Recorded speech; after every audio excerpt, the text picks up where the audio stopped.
So universal design is a concept with a set of principles that actually came from various industries that were looking to meet the growing needs of aging populations across the world in terms of building commercial products that were accessible and usable for a wide range of varying abilities.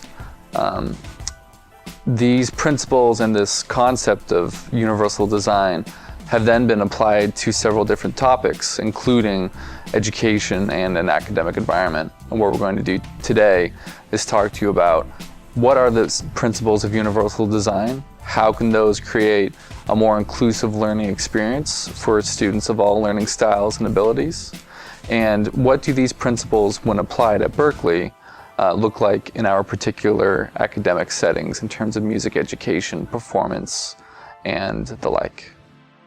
This concept and these principles don't only help us create an environment and learning conditions that are accessible to all students with learning differences and learning disabilities, but also helps us come up with different strategies, approaches, materials, methods that really work with a wide variety of our students, faculty, and staff that don't fall under the community or identity of having a learning difference or disability. For example, you may want to create printed materials for one of your classes, but you could have someone who's visually impaired. A great way to offer that student an accessible format of those materials is by emailing them those handouts ahead of time before class. In terms of making that approach usable for everyone in the classroom, you could simply post those materials online on your website or simply email those out to everyone ahead of class so that they have them readily at their disposal. And since they have it readily at their disposal, they can also be held more responsible for taking ownership for studying those materials. Another concept that may come up for our faculty, staff, and students when we discuss universal design is assistive technology.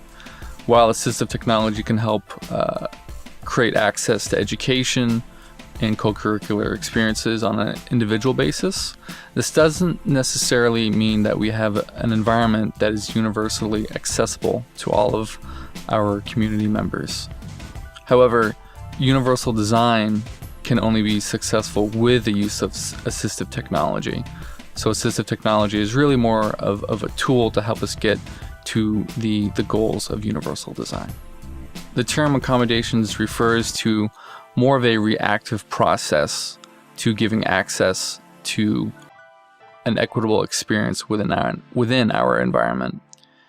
What we really want to focus on is universal design because, again, this takes all different forms and ways of learning, teaching, and working into consideration at the foundational creation of our environment.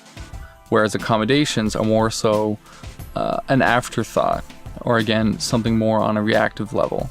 Universal design is much more focused on a proactive level and takes into consideration the resources that we'll need to create an inclusive environment.